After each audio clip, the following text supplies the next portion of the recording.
Good, happy Monday morning. I'm Riley King, and welcome to the Riley King Newscast. Let's get started. First up, AG investigates deadly officer-involved shooting in Claremont.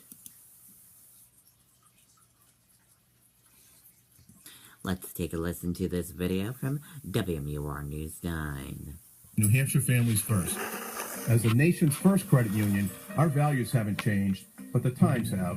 From mortgages and auto loans to mobile banking solutions, we deliver all the services and technologies you need for the way you live today. We work for the individuals, families, and businesses that make up our membership, not some distant stockholders. We always have and we always will. Bank with the nation's first credit union, St. Mary's Bank.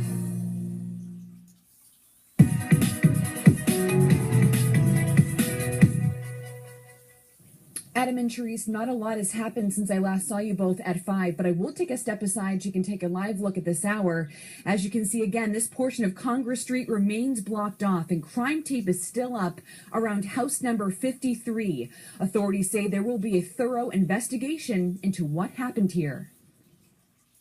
According to the Attorney General's office, an early morning 911 call to a home on Congress Street in Claremont turned into a confrontation with police. A little before 5 a.m., I heard 3 gunshots. Made me nervous. I didn't dare turn any lights on because I didn't know if there was somebody around the neighborhood running, and it was very nerve-wracking. The AG's office says 25-year-old Cody LaFont was killed. Right now, they're not commenting on what led up to the shooting. Just like every other case, it's an extensive investigation that just started in this case. Crime tape was put up around 53 Congress Street, where investigators could be seen taking pictures and collecting evidence. We provide detailed written report that sets forth all the information gathered, as well as our legal conclusions as to what, if any, criminal matters should be brought. This case is no different than any of those other cases that we deal with. Right now, the AG's office isn't saying if any video was recorded during the incident from either a dash cam or body camera. To the extent that anything along those lines we have, ultimately it can be released at some point in time. Meantime, neighbors say they're upset this happened so close to home. You see so much on the news, you don't think it's going to happen on your street or in your town. I just feel sad for what happened. I feel sad for the police officer. The AG's office says this was an isolated incident and the people living here are safe. An autopsy will be conducted on Monday. Live in Claremont, Kristen Carosa, WMUR News Now. Okay, and there you go on that report.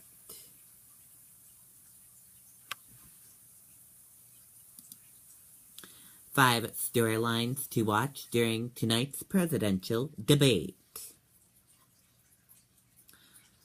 1. Debate prep plays out on stage. Clinton has been preparing for her 35th presidential election debate for weeks. Number 2, testing their tones. Acknowledging that there are concerns about his tone, Trump has repeatedly said that he plans to be respectful of his competitor, but only to a point. Number 4, famous faces in the audience. Chelsea Clinton will attend the debate, a first for her this election cycle after not attending any of the Democratic primary debates.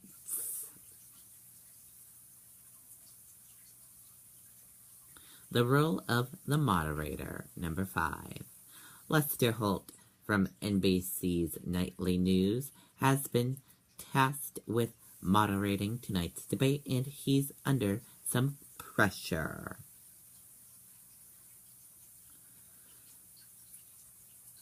Also, the spin effects afterwards. While estimated tens of millions of people will be watching the debate in real time, many more are going to be influenced by social media spin that happens in the aftermath when the debate about the debate assures online.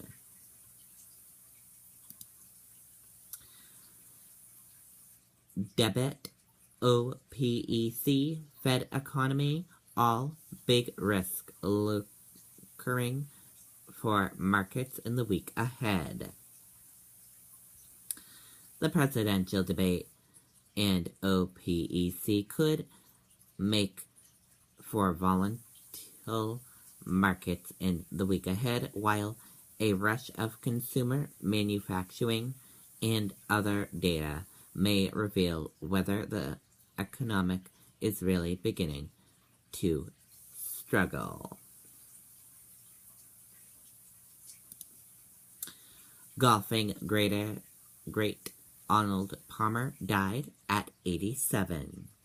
Let's take a listen to this video from CNN.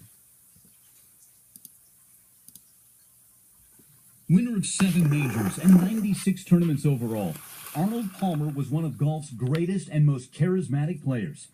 His rise to stardom in the late 1950s and 60s coincided with the advent of televised golf, and alongside his lifelong friend and rival Jack Nicklaus, Palmer brought golf into the forefront of the nation's sporting consciousness. His unique rapport with fans spawned Arnie's Army, a loyal legion of followers that spanned decades and generations. When people say, well, treat other people as you'd like to be treated, they don't really think that. That's a nice thing to say. But, you know, I had it beaten into me that was the thing to do, and I have practiced that. Arnold Palmer is pretty much the fella who took golf to the middle classes and the blue-collar worker in America. It was considered a game for the elite for many, many decades, the high-class resorts on the East Coast and the private country clubs. And here came Arnold Palmer, the son of a greenkeeper from the mountains of Pennsylvania. And the way he walked, the way he hitched his pants, the way he smoked and flicked away the cigarette, it was compelling to women, it was compelling to men, and suddenly golf was a game for the masses, not just for the elite. Born in Latrobe, Pennsylvania, Palmer grew up next door to the local country club where his father worked as a golf professional and course superintendent. And at the age of 25, Palmer joined the PGA Tour for the 1955 season and won the first of his 4 Masters titles 3 years later. In the early 60s, Palmer made the golf course his personal playground. He won 29 tournaments between 1960 and 1963, racking up 4 majors in that span, including a miraculous comeback from 7 strokes down in the final round of the 1960 U.S. Open.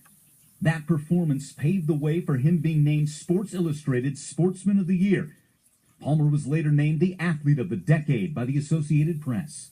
Arnie just saw the target and was ready to fire. And he was also ready to take the consequences. Sometimes firing at the flag brought him glory. And there are a lot of times when firing at the flag put him in serious, serious trouble, and he suffered the punishment. But it was so exciting to watch that the public was with him either way. Away from the course, Palmer became, in the words of his agent, IMG founder Mark McCormick, the first athlete to become a walking, breathing, multi-million-dollar corporation. He nurtured business interests from club manufacturing to course design and construction. He hawked everything from cigarettes to rental cars. I think the ultimate genius of Arnold Palmer is his unbelievable understanding of human beings. And that's why Arnold Palmer had a 25 or 30-year career after he was done playing good golf, which is unbelievable. Palmer won his last PGA Tour event in 1973, but continued to occasionally appear in golf's majors. His final appearance as a player at the 2004 Masters was a record 50th consecutive.